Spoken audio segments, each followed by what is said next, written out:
No, no. Sí. Buenas tardes. Hola. ¿Se escucha bien? Ahora ya creo que sí. Buenas tardes. Nada, vamos a seguir con las jornadas y es muy complicado porque después de escuchar estos testimonios, de poder sentir la empatía, la cercanía con la que nos han lanzado estos mensajes, ¿no? Los familiares, los que han vivido esto, es muy difícil ser equidistante y es muy difícil poder poner, bueno, un telón y continuar, ¿no? Porque son casos de vida. En mi caso soy arqueólogo, aunque actualmente soy concejal en Cáceres, y hace poco, en un pleno, ya sabéis que nos han obligado 3 veces a hablar de la Cruz de los Caídos de Cáceres, porque la derecha quiere defender y proteger ese símbolo a toda costa. No lo han conseguido en 3 debates, no lo han conseguido, y esperemos que la podamos retirar pronto. Y bueno, nos hicieron debatir mucho sobre esto. Y en uno de los argumentos que nos lanzaba uno de los concejales de la derecha, nos decía que esto poco menos que era un gasto innecesario, que no se trataba de hablar de dignidad, sino de sufragar proyectos científicos que poco menos que eran una cosa inservible y que no hacía más que aportar desconcierto y gasto público. Yo me sentí especialmente ofendido porque durante muchos años de mi carrera profesional, soy arqueólogo de profesión, he estado vinculado a los trabajos que desde la Junta de Extremadura se hacían con respecto a... ¿Se escucha bien? Sí, se hacían con respecto a la localización de esas fosas. Bueno, hoy precisamente nos van a hablar de eso. Hoy tenemos a Javier Jiménez Ávila, que es doctor en Historia, un investigador de reconocido prestigio, arqueólogo de profesión, que ha desarrollado su labor no solo en la Universidad de Extremadura, sino también en la Junta de Extremadura y muy concretamente en investigación específica en el Instituto de Arqueología de Mérida, que es trabajar en el Consejo Superior de Investigaciones Científicas de este país, y ha dirigido el Consorcio de la Ciudad Monumental de Mérida. O sea, es un currículum envidiable, una auténtica referencia internacional en el mundo de lo que nosotros llamamos el orientalizante o el posorientalizante, que arqueológicamente es una etapa muy interesante y en Extremadura muy peculiar, pero con una vinculación muy transversal en esos distintos ámbitos y en esas referencias. Actualmente, que creo que es lo que más nos importa ahora, lo que más nos va a interesar, es el jefe del Servicio de Memoria Democrática y el encargado de llevar a cabo lo que es la aplicación de la Ley de Memoria Histórica y Democrática de Extremadura, que se aprobara en el año 2019. Siempre se nos echa en cara que hemos hecho poco por la memoria, pero es que ningún partido ha hecho más por la memoria, porque este partido es el que puso en marcha la ley del 2007 y en Extremadura la ley del 2019. Cierto es que nos queda mucho por hacer, recalco, ¿no?, lo que ya nos ha contado Juan Carlos esta mañana, pero hay que reivindicar el trabajo de mucha gente y de gente anónima. Las asociaciones de recuperación de la memoria histórica que hay en los diferentes pueblos y ciudades de Extremadura, que hacen un trabajo callado, constante, que además hacen su trabajo, nos presionan a las administraciones para que hagamos el nuestro, que es poner en marcha estas leyes. También en la Universidad de Extremadura, con Julián Chávez, Juan García y todos los becarios y becarias que han pasado y los investigadores que han pasado por allí. El trabajo que se ha hecho desde la Dirección General de Patrimonio Cultural, yo le llamo así porque así la conocí, sé que hoy se llama de Archivos, Bibliotecas y Patrimonio Cultural, pero me gusta llamarle Patrimonio Cultural, que lleva años con nombres que conocemos poco, como Cayetano Ibarra, Candela Chávez y otros muchos compañeros y compañeras que, de forma callada, respetuosa, han trabajado muchísimo por construir, por devolver la dignidad y por hacer de una forma escrupulosa, científica y callada esa recuperación, esas exhumaciones tan necesarias. A este concejal que me contestó aquellas cosas en el pleno al que hacía ilusión, yo le dije que cuando él quisiera le acompañaba a ver una sola de esas excavaciones arqueológicas y que ese día se le iban a disipar todas las dudas. Sabéis que evidentemente nunca mostró el más mínimo interés en acompañarme a una de estas fosas, Pero precisamente, y lo ha dicho muchas veces el presidente Fernández Vara, el que quiere saber y el que quiere entender la memoria democrática solo tiene que preguntaros a vosotros y a vosotras. Y lo hemos vivido con el corazón y la empatía hace un momento con los testimonios. Y no me alargo más, que tiendo a enrollarme, tengo esa fama, y os dejo con Ana María, que os va a comentar una serie de cuestiones precisamente sobre ese extraordinario trabajo que se está poniendo en marcha con la recuperación y ese mapa de exhumaciones y de fosas de la región. Buenas tardes, compañeras y compañeros. En primer lugar, quiero felicitar a Marisol como secretaria de Organización Regional por esta jornada, a Fernando Ayala como secretario de Memoria Histórica Regional y a todos los compañeros que han trabajado y participado en la organización de las mismas. Como presidenta y fundadora de la Asociación Familiares de Víctimas del Franquismo de Navas del Madroño, para nosotros, para mi pueblo, es muy importante, reparador y sirvió de consuelo las exhumaciones de nuestros familiares y vecinos, unas de las pioneras de Extremadura y de España, allá por el 79. Durante la transición, un grupo de familiares residentes en nuestro pueblo y otro grupo en Madrid aunaron esfuerzos y movieron todos los hilos necesarios para poder llevar a cabo la exhumación, ayudados por el equipo de gobierno socialista de aquel momento del Ayuntamiento de Navas, bajo amenazas y amedrentamientos que no limaron las fuerzas y la pasión que todos impulsaron a seguir adelante. Una vez conseguidos los permisos y facilitada la localización de la fosa en el cementerio de Cáceres, con la ayuda del propio enterrador que les dio sepultura, fueron los mismos familiares los que hicieron el reconocimiento por los enseres personales allí encontrados y por el número de cráneos, así como la extracción de los huesos bajo una lluvia intensa y continua, lavado de hueso a hueso sacando uno a uno, finalizando con un entierro dándole sepultura en un mausoleo en la entrada de nuestro cementerio local a los 5 féretros arropados con banderas republicanas, que contenían los restos las vísperas del Domingo de Ramos de 1979, día en el que los falangistas del pueblo marcharon a Cáceres temiendo las represalias. Navas del Madroño sufrió la represión franquista como un escarmiento, un amedrentamiento a nuestra comarca, comenzando la primera víctima en el año 34 con la revuelta de Asturias, siendo puesto a prueba a los campesinos mediante un engaño por parte de los fascistas para ver qué reacción tenían, haciéndoles creer que en una finca uno de los señores había matado a varios jornaleros y de esta manera observaron quienes se enfurecían para ir a meterlos en la lista, la famosa lista. 75 vecinos de entre 15 y 70 años fueron fusilados, principalmente durante las Navidades del 37, tomando como fecha clave el 15 de enero de 1938, fecha negra y sangrienta en la que fueron asesinados 55 venteros. La localización de la fosa, las exhumaciones, los expedientes carcelarios, los consejos de guerra, el reconocimiento de la inocencia de las víctimas, tan sumamente importante para cerrar heridas, aclarar ideas mal fundadas y descansar con mayor tranquilidad los familiares, hijos y nietos que aún continúan luchando por la justicia, verdad y reparación de sus antepasados. Por el testimonio de Chon, sabemos que fueron a casa de sus padres vestidos de guardias civiles y ella reconoció a uno de ellos como vecino de Navas, diciendo a su padre que no se preocupara, que era el señor tal que iba disfrazado. Por los vecinos, también sabemos que Antonio Duque se agarró a una reja para que no lo montaran en el camión y le partieron los brazos para que lo soltara. Otra vecina observó a la Guardia Civil cómo mataban a golpes con los fusiles y patadas a un anciano que buscaba a sus hijas para protegerlas el día de la revuelta del 34, por no responder a la enaltecida frase de «Arriba España», llevándolo a rastras a un desagüe para que allí se desangrara. Y como nota, este crimen no está recogido en ningún documento ni en ningún libro.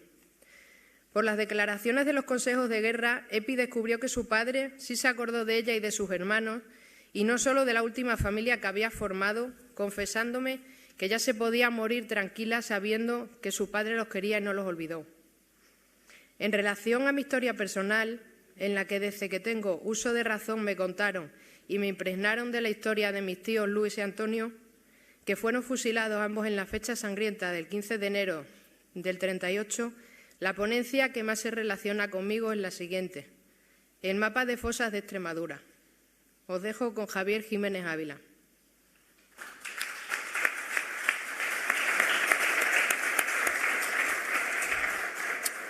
Muy buenas tardes, muchas gracias. Me hago eco un poco de las palabras de José Ramón, que después de estos testimonios tengo ya muy poco que decir, ¿no? Se le queda a uno el alma encogida.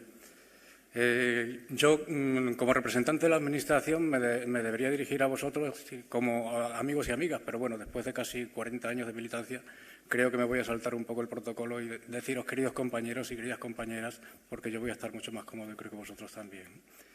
Lo primero que querría hacer es felicitar a Fernando y a la organización de las jornadas, porque bueno, la ventaja que tiene hablar ya a estas horas cuando han transcurrido es que no solo sabes cuánto ha costado hacerlas, sino que sabes también bastante del éxito que han tenido.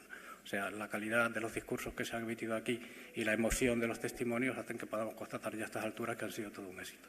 Yo quiero decirte, Fernando, que no dejes de hacer estas jornadas nunca, porque son un trabajo de confort y de reparación. O sea, el trabajo que tenemos que hacer nosotros, el de reparación para los familiares, está ahí, lo estás haciendo.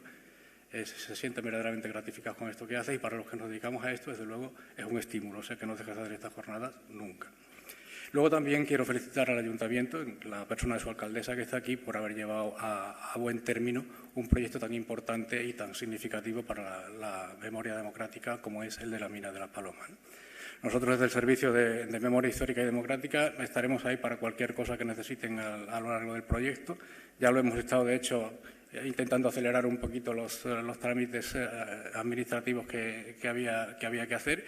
Y en este sentido sí que me quiero acordar un poquito de mis compañeros del servicio, que no están aquí, porque hacen un trabajo extraordinario y el plus de implicación emocional que ponen en su trabajo, que no va en el sueldo, desde luego hay que reconocérselo, y le da un valor añadido al trabajo que hacemos desde el servicio, tanto los que formamos parte de él como los que nos ayudan desde el Premex o desde otros servicios que nos tienen cedidos a personal porque estamos empezando y somos muy poquitos. Decir que el servicio, se puede poner ya, está ya puesta la proyección, que el servicio es un servicio de creación muy reciente, es una unidad que se creó el verano pasado, llevamos muy poquito tiempo trabajando, pero bueno, hemos empezado a hacer ya cosas que creo que son importantes y que todo esto está dentro del impulso que se está dando desde la Consejería de Cultura al tema de la memoria histórica y la memoria democrática. Funciona bien. Ahí ya me voy a poner de pie, yo creo que es mejor. Uno de los testimonios más evidentes, me tendré que poner de perfil, del trabajo que se viene haciendo en esta legislatura por parte de este equipo de gobierno de la Consejería es el incremento presupuestario de la Consejería en los últimos años que se ha dedicado, que se ha consagrado a memoria histórica. Y tiene los últimos 3 años. En 2020 apenas llegaba a 200.000 euros. El año pasado, en 2021, casi se duplicó y este año estamos por encima de los 600.000 euros. Son presupuestos de la comunidad autónoma, solo de la Junta. A esto hay que añadir el esfuerzo que hace también la Consejería para gestionar fondos de otras administraciones como los que a través de la conferencia sectorial llegan a la Consejería, que también en parte los tenemos que gestionar nosotros, ¿no? Algunas de las actividades más importantes, más significativas que estamos haciendo dentro del servicio, quizás las más vistosas, sean desarrollar un plan propio, un plan específico de exhumaciones. Voy a ser muy breve en esta parte, que ejemplifico aquí con una actividad, con una intervención que se hizo el año pasado y que quiero traerla aquí por 2 razones fundamentales. Primero, por la importancia mediática que tuvo y segundo, por la similitud que tiene con la que se está haciendo aquí en la mina de La Paloma. Es la intervención en el pozo de Salamanco Chico, en Feria, a la que ya se han referido varios intervinientes y varios testigos, varios testimonios a lo largo de la jornada de este sábado, ¿no? Ese es el día que fue a visitar la exhumación la consejera de Cultura y digo que tiene una similitud extraordinaria con la que se está haciendo aquí, la mina de La Paloma, porque, como saben, de lo que se trataba ayer era de un pozo en medio del campo donde se arrojaron a los cadáveres, en algunos casos confirmados, en otros casos presuntamente a las víctimas vivas. Y la misma sociedad, la misma empresa que está trabajando aquí, la sociedad Lanzadi, haciendo un trabajo titánico, fue capaz de rescatar los restos de al menos 18 o 20 personas. Las están estudiando ahora y los resultados en cuanto a identificación, en cuanto a estudio antropológico, están siendo bastante prometedores, ¿no? En ese sentido, transmitir un mensaje de esperanza y de optimismo a las familias que están pendientes aquí de recuperar los restos de sus familiares, de sus seres queridos, aquí en la mina de La Paloma, porque lo que se hizo en Feria tiene unas características muy similares y allí se tuvo éxito. Yo auguro que aquí también dentro de muy poco se va a tener el mismo éxito, ¿no? Seguimos trabajando y aquí también seguiremos trabajando. Bueno, esta es otra foto de otra de las intervenciones que se hizo y aparte de las intervenciones, otra de las funciones fundamentales que nosotros tenemos que hacer ahí es la de los registros, las bases de datos, los censos de víctimas, de testimonios y dentro de esta segunda parte, dentro de este segundo bloque de actividades que tenemos que desarrollar es donde tiene cabida el mapa de fosas, ¿no?, del que voy a hablarles a continuación. El mapa de fosas es un encargo que nos hace la ley del 1/2019 de Memoria Histórica y Democrática de Extremadura, en la que ya se marcan algunas de las pautas que tenemos que seguir para desarrollarlo. Se trata en el artículo 15, no voy a ponerlo entero, lógicamente, pero sí que habla de cómo deben clasificarse esas fosas, habla que deben actualizarse, el mapa debe actualizarse continuamente y debe darse publicidad a través de medios modernos, a través de una página web, y luego habla en 2 puntos de cómo tienen que protegerse, cómo tienen que custodiarse esas fosas donde hay restos de víctimas de la represión, de la guerra civil y de la dictadura. Bueno, este es el día de la presentación del mapa. El mapa, como ustedes saben, y si no lo saben, se los digo yo, está ya disponible en Internet, en un sitio web. Se hizo a través de un contrato que empezó en el año 2020. El contrato empezó antes de que yo me incorporara a la Consejería de Cultura en materia de memoria histórica, por lo tanto, yo solo me puedo arrogar una parte muy pequeñita del mérito que tiene la herramienta y en este sentido sí quiero destacar a la gente que trabajó en ella, que ha sido la consejera, el director general y desde el Premio Candela que está ahí. Hay algunos datos técnicos de cuánto costó el mapa, 67.000 euros. Estos datos son públicos, están en las plataformas de contratación de la Junta y también quien la hizo, que es la empresa Magmagin. Aquí ya el equipo que contrató la empresa son personas, son investigadores, son trabajadores, son especialistas que están muy vinculados con el tema de la memoria histórica, que están implicados desde hace ya muchos años en la investigación de la represión, en la investigación histórica de la República, de la Guerra Civil y del franquismo. Son nombres, como digo, que conocen todos ustedes. José María Lama, Antonio López Rodríguez, no es el Antonio López que nos habló esta mañana, hay una coincidencia, pero bueno, lo conocen todos ustedes por los trabajos que ha hecho del campo de concentración de Costura y otras muchas cosas. Arqueólogas que tenían ya una vinculación previa en sumación de fosas y en trabajos de prospección y localización. Mohamed y Raquel. Un informático necesario claramente para el tema de las bases de datos y luego para la propia elaboración del mapa y de la herramienta informática. Y finalmente el asesoramiento continuo desde Premex de Candela Chávez, que ha estado en todo momento y fue quien diseñó las prescripciones del contrato que se hizo y quien estuvo luego supervisando, al final me incorporé también yo, cómo iba desarrollándose el trabajo, ¿no?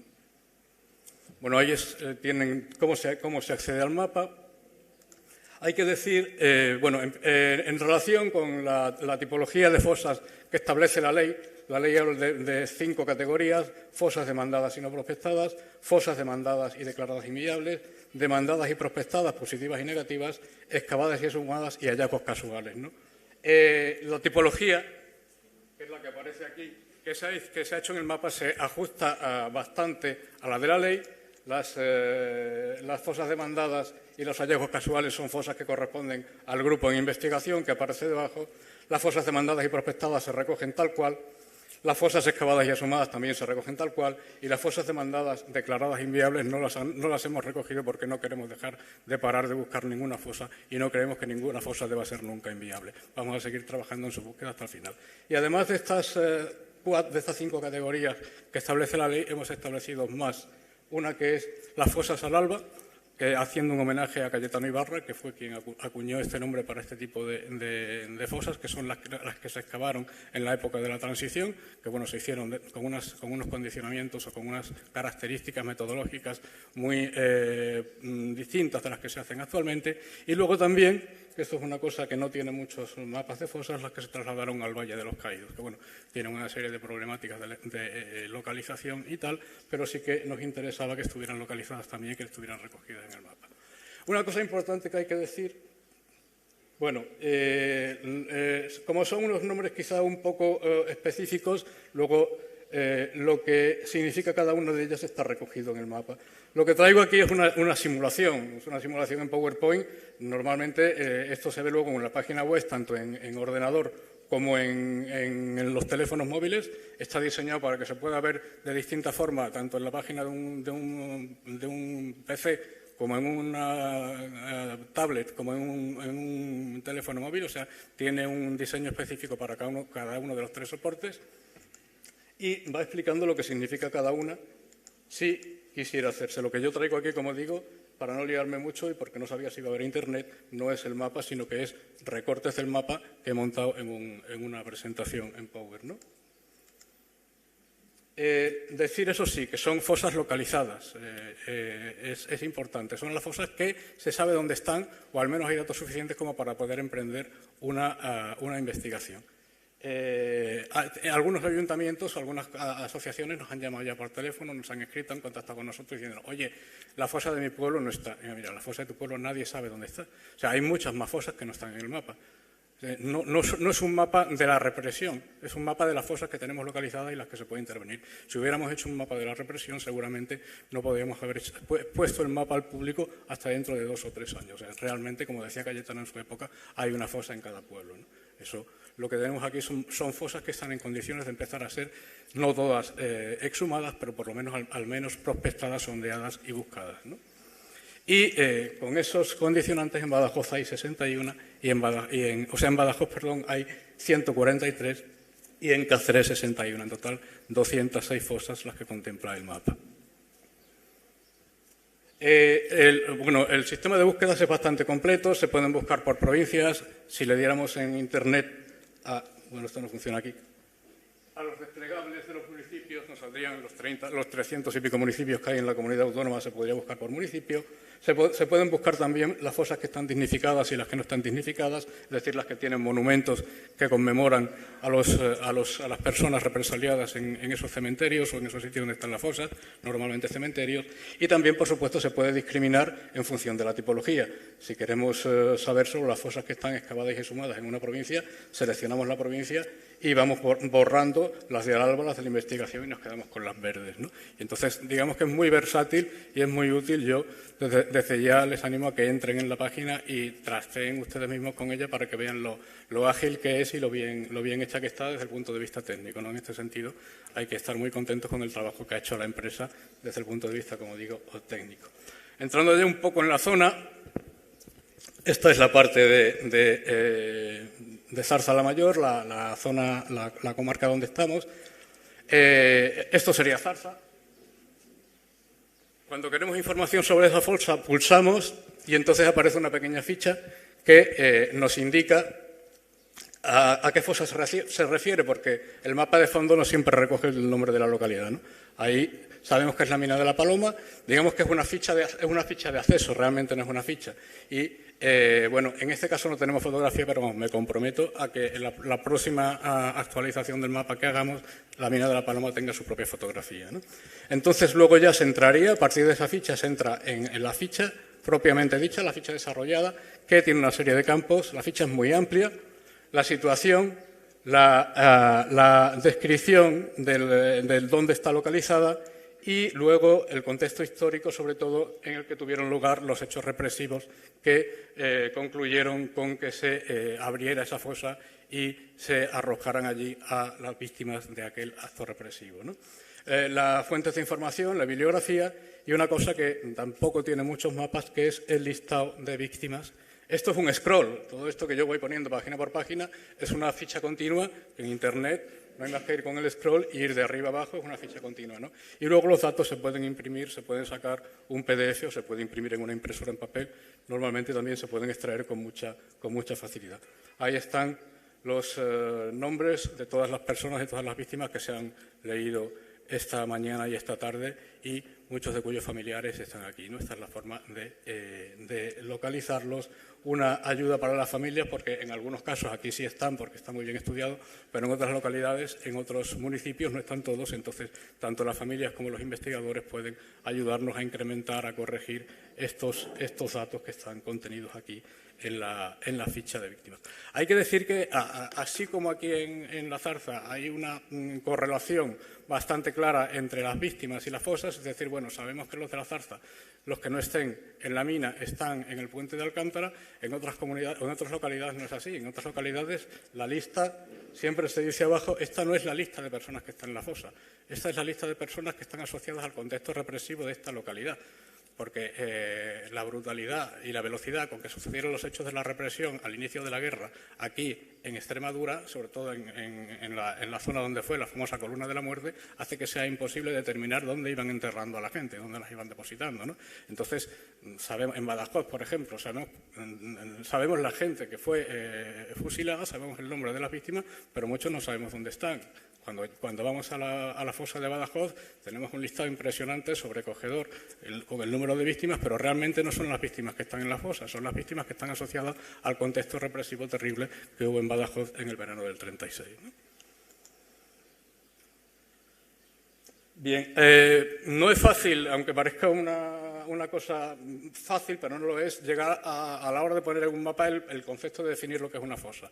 Por ejemplo, aquí está en la de Piedrasalbas, en la de Piedrasalbas aparecen dos, cuando realmente solo hay una fosa en el cementerio, y es porque ha habido ocasiones en que ha habido que disociar, ahí hay una, que es el cementerio, pero si nos vamos a la otra también es el cementerio. A veces ha habido que disociar por las intervenciones que se han hecho. Se han hecho intervenciones y no ha dado todavía tiempo a compaginarlas y a establecer una única fosa en un sitio donde se ha hecho más de una intervención. De todas formas, como decía, no siempre es fácil de cara al catálogo decir lo que es una fosa. Me explico, en un cementerio, imaginemos una mañana de agosto, fusilan a 15 personas, y una mañana de septiembre fusilan a 15 personas. Eso, a la hora de ponerlo en el mapa, en un mismo cementerio, ¿cómo lo consideramos? ¿Como una fosa? ¿Como dos fosas? No es fácil de cara a la investigación y de cara a la consideración del punto en el mapa, de cara a tener que excavarlas, de cara a identificar a las víctimas y de cara a reponerlas a sus familias. Por supuesto que da igual que haya una, que haya dos o que haya 15. Nosotros en lo que estamos en lo segundo y, bueno, las discusiones bizantinas sobre si tiene que haber una o tiene que haber dos ya las iremos resolviendo sobre la marcha. Lo primero, evidentemente, es lo primero, ¿no? Bien, bueno, algunas utilidades interesantes que tiene el mapa. Por ejemplo, se puede consultar dentro de la propia página web, se pueden consultar no solo el mapa de fondo que hemos visto antes, sino fotografías aéreas. Esto en algún caso tiene bastante utilidad porque los cementerios, que era el sitio por excelencia de ejecución, algunos han cambiado muchísimo. Este que pongo aquí es el ejemplo del de Villanueva de la Serena. Era un cementerio relativamente pequeñito y así es como estaba en el año 46. Se pone la fotografía del año 46. Sin embargo, si la comparamos con la de esta, creo que es de los años 80, incluso posterior, vemos que el cementerio ha crecido. Si alguien nos dijo que las ejecuciones se habían producido en esta tapia de aquí, fuera del cementerio, pero lo que entonces era fuera del cementerio ahora es dentro del cementerio. Entonces, esta forma de cotejar cómo ha ido evolucionando un cementerio, cómo ha ido evolucionando una finca, es importante también a la hora de saber dónde puede estar enterrado un determinado conjunto de víctimas en función de los datos, en función de los testimonios orales que hayamos ido recogiendo, ¿no? Que son los que al final orientan un poco el trabajo. Y al final tiene una serie de enlaces, bueno, con las instituciones, sobre todo con la propia consejería, con las dos diputaciones que, desde que empezó el proyecto de recuperación de la memoria histórica, han estado colaborando con nosotros, con la universidad, con el propio Premes. Y me interesa destacar también la relación de páginas web de otros mapas de fosas que dependen de otras comunidades autónomas. No queremos ponernos medallas ni queremos entrar en comparaciones, sobre todo diciendo que la nuestra es la mejor, pero sí que me gustaría enseñarles algunas de las que creo que son las mejores. Bueno, esta es el antiguo mapa de fosas que estaba haciendo la Secretaría de Estado, que era un mapa que se quedó a medio hacer. De hecho, era un mapa que funcionaba muy mal y afortunadamente ya desde principios de este año tienen un mapa nuevo.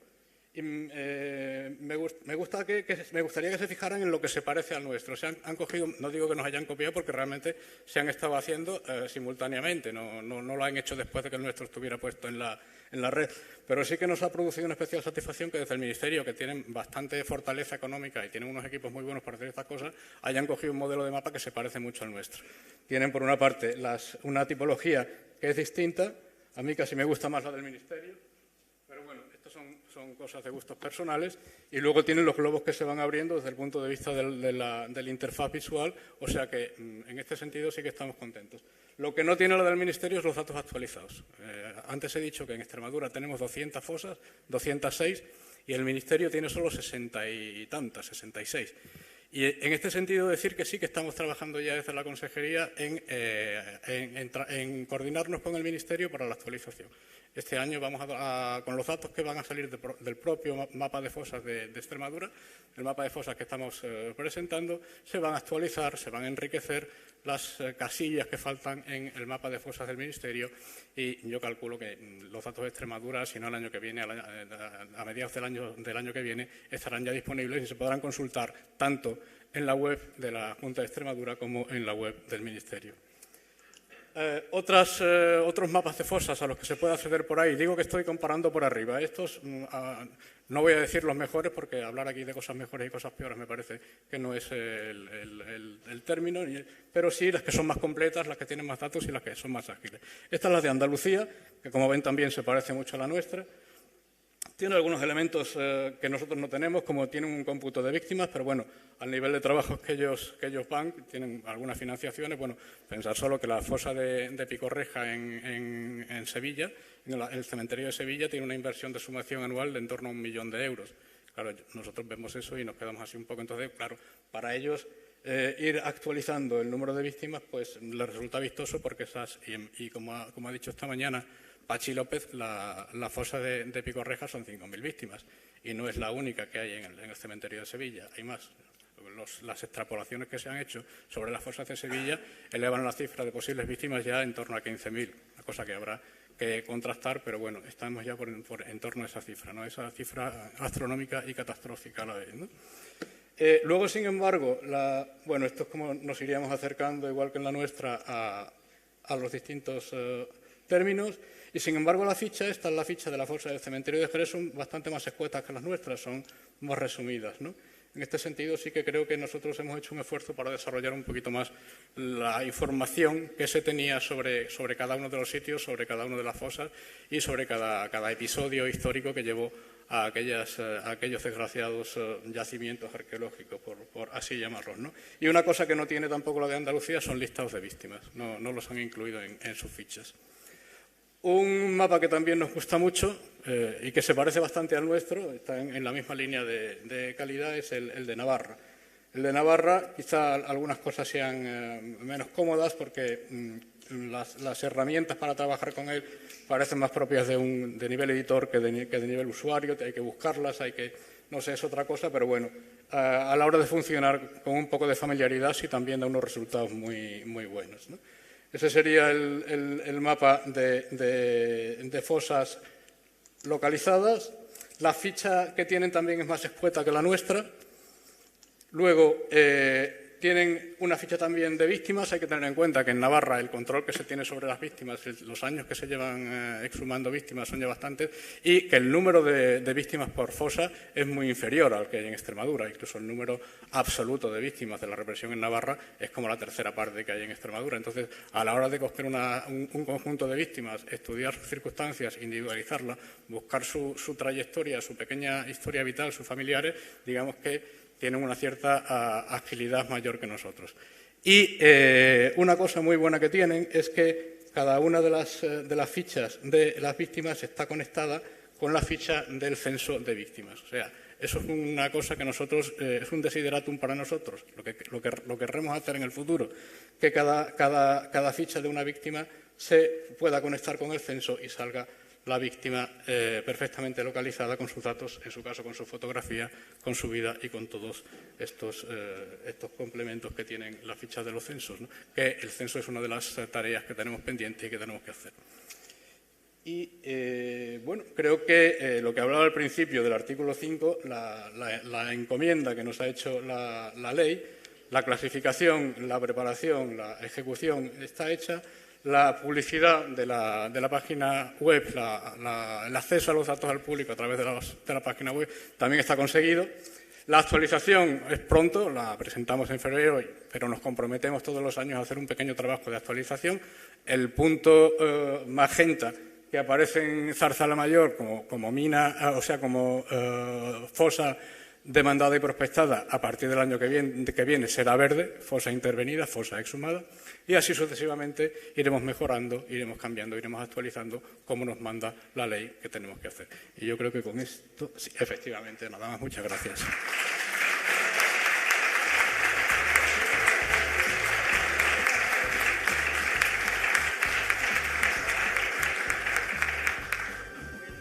Bueno, pues aquí lo dejamos y le voy a dar paso a Fernando que va a comentar la clausura, ¿no?